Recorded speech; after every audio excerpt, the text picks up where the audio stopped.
sesi pembahasan. Yang pertama, pembahasannya mengenai biografi dari An-Nafis. An-Nafis yang nama lengkapnya Ali Akbar Nafis lahir di Kampung Jawa Padang Panjang, Sumatera Barat pada 17 November 1924 dan meninggal pada tanggal 22 Maret 2003 di Padang setelah menjalani perawatan di Rumah Sakit Jantung Harapan Kita, Jakarta. An-Nafis menikah dengan Aksari Yasin tahun 1957 dan dikaruniai dengan 7 orang anak. Cerpen pertamanya yang berjudul Robohnya Surau Kami itu terbit dalam majalah Kisah tahun 1995. An-Nafis dari cerpennya tersebut sangat mengejutkan sekali para pembaca sastra Indonesia dengan banyak sindiran yang amat tajam terhadap pelaksanaan kehidupan beragama, disusul dengan novelnya yang berjudul Kemarau 1967. Novel ini menggambarkan bagaimana konyolnya manusia-manusia dalam menghadapi ujian dari Tuhan, yaitu mengenai kemarau yang panjang. Tema-tema karya-karyanya itu berkisar di seputar masalah manusia dan kemanusiaan seperti penderitaan, kegetiran, kebahagiaan, dan harapan. Melalui karya-karyanya, An-Nafis berhasil mendapatkan idiom-idiom lokal Minangkabau dengan tetap menempatkannya dalam konteks yang lebih luas, yakni persoalan bangsa dengan konsep yang universal. Misalnya, cerpen Robohnya Surau Kami itu menampilkan warna Minangkabau yang sangat kental, tetapi persoalan yang diangkatnya adalah persoalan agama dan fungsi ulama yang kian terpinggir dalam masyarakat modern. Sebagai sastrawan, An-Nafis telah meraih sejumlah penghargaan atas karya-karyanya yang dihasilkannya, antara lain yang pertama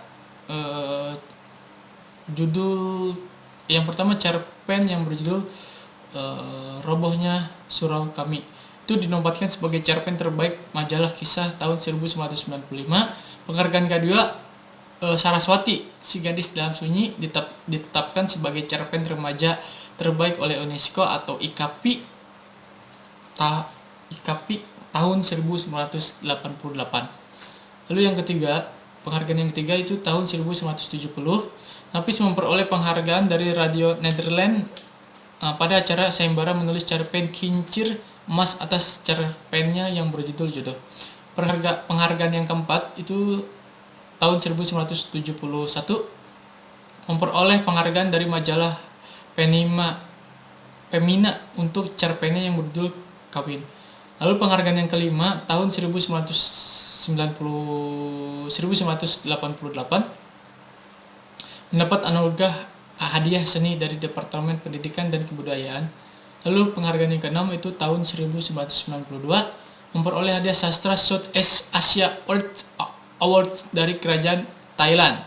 Dan penghargaan yang ketujuh tahun 2000, An-Nafis memperoleh Satilancana Kebudayaan dari Pemerintah Republik Indonesia. Selama 50 tahun berkarya, dapat dicatat bahwa sastrawan ini telah menghasilkan sekitar 23 judul buku. Jumlah itu belum termasuk karya-karya yang ditulis bersama sastrawan lain berupa antologi yang ditulis dari 70 cerpen yang tersimpan rapih dalam perpustakaan pribadinya, dan cerpen Baju di Sandaran Kursi dan Segumpal Malam di Pulau Musang yang pernah dipublikasikan dalam majalah Roman tahun 1957. Tidak ditemukan arsipnya menjelang akhir hayat dari An-Nafis sendiri. Sekian pembahasan mengenai biografi dari An-Nafis. Itu mengenai unsur intrinsik drama nasihat-nasihat karya An-Nafis yang saya buat. Yang pertama itu mengenai tema. Dalam cerpen nasihat-nasihat bertemakan percintaan, yang dimana Hasibun sebagai tokoh utama dalam drama tersebut mengalami kegundahan dalam memilih seorang perempuan. Terus tokoh pertama ini Hasibuan itu terus meminta nasihat-nasihat kepada orang tua. Lalu yang kedua, tokoh atau karakter. Tokoh dalam naskah drama nasihat-nasihat terdiri dari 6 orang. Di antaranya ada tokoh Hasibuan sebagai pemeran utama, memiliki karakter yang tidak mempunyai prinsip, mudah menerima orang atau humoris, dan sangat keras kepala. Selanjutnya ada tokoh orang tua. Tokoh ini berperan sebagai penasihat yang memiliki karakter bijaksana, akan tetapi dari kebijaksanaannya terdapat rasa sombong. Ada tokoh Humairah. Tokoh ini berperan sebagai wanita yang disukai oleh Hasibuan. Nah, memiliki karakter yang murahan sebagai seorang wanita, keras kepala, akan tetapi memiliki sikap sopan santun. Ada tokoh anak orang tua. Tokoh ini digambarkan sebagai anak yang penurut dan sangat menghormati ayahnya. Ada tokoh Angga. Tokoh ini berperan sebagai sahabat Hasibuan yang memiliki karakter dia mau menolong Hasibuan. Selanjutnya ada tokoh Satpam. Tokoh ini digambarkan sebagai orang yang selalu menginformasikan kepada Hasibuan setiap orang yang mau menemui Hasibuan. Dan yang terakhir ada tokoh Preman. Tokoh ini hanya berperan sebagai orang yang mengancam Hasibuan untuk segera menikahi Humairah. Jadi karakter Satpam ini keras saat berbicara dengan Hasibuan, mengancam Hasibuan. Lalu yang ketiga itu bahasa atau dialog. Naskah drama nasihat-nasihat yang saya buat banyak menggunakan bahasa. Bahasa yang digunakan itu saya buat sangat beragam.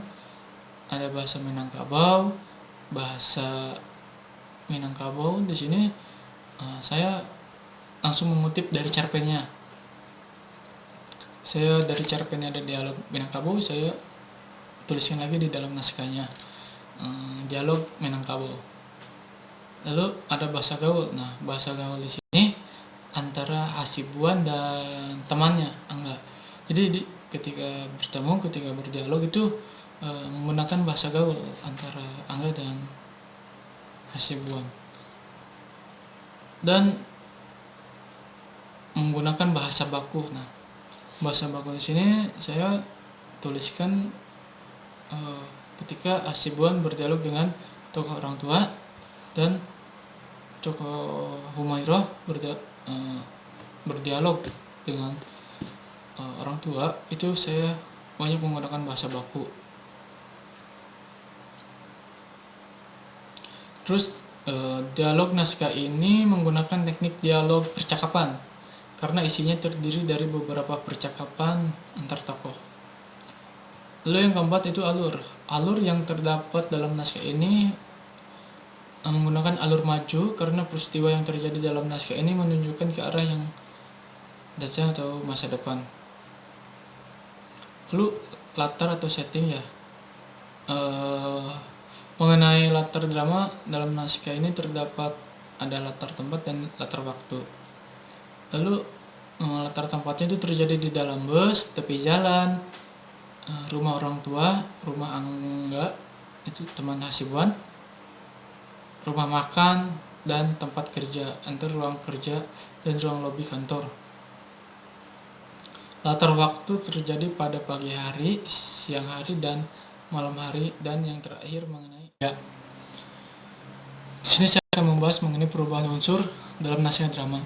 Mengaliwahanakan sebuah karya sastra dari cerpen menjadi sebuah naskah drama terdapat beberapa perubahan yang saya lakukan, dan di antaranya dengan penambahan salah satu unsur intrinsik, yaitu dalam unsur tokoh atau karakter dan latar.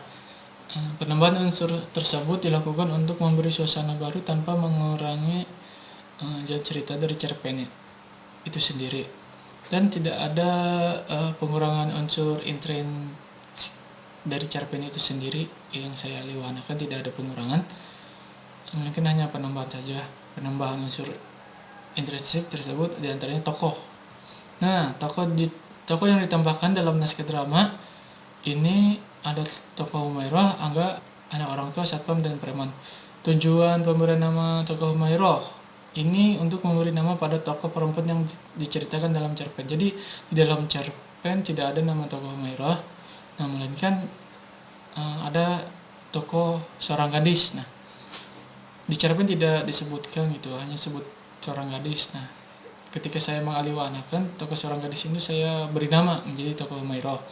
Lalu pemberian nama enggak, yang dimana tokoh ini dalam cerpen hanya disebutkan sebagai sahabat Hasibuan. Sama seperti tokoh Humairah, di dalam cerpen tokoh ini tidak disebutkan namanya, hanya sebagai seorang sahabatnya dari Hasibuan. Nah, saat ketika saya mengaliwanakan, saya kasih nama menjadi Angga gitu, tokoh Angga gitu, nama tokoh tersebut. Nah, lalu ada tokoh anak orang tua, tokoh satpam, dan tokoh preman. Itu di dalam cerpen tidak ada. Jadi ketika saya mengaliwanakan, saya munculkan tokoh tersebut untuk memberi kesan yang lebih hidup lagi di dalam ceritanya. Lalu latar. Nah, latar yang ditambahkan dalam naskah drama yaitu latar tempat. Tempat tersebut itu hanya satu yang saya tambahkan, latar tempatnya itu rumah makan.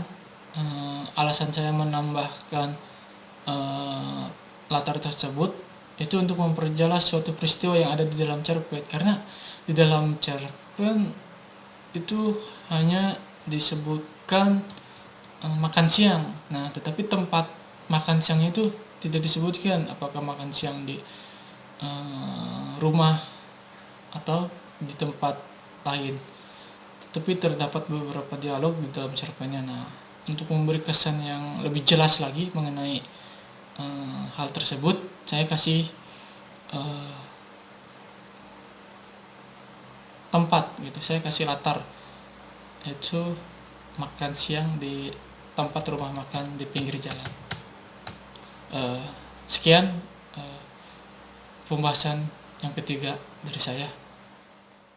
Mendengarkan pemaparan materi dari makalah yang saya buat.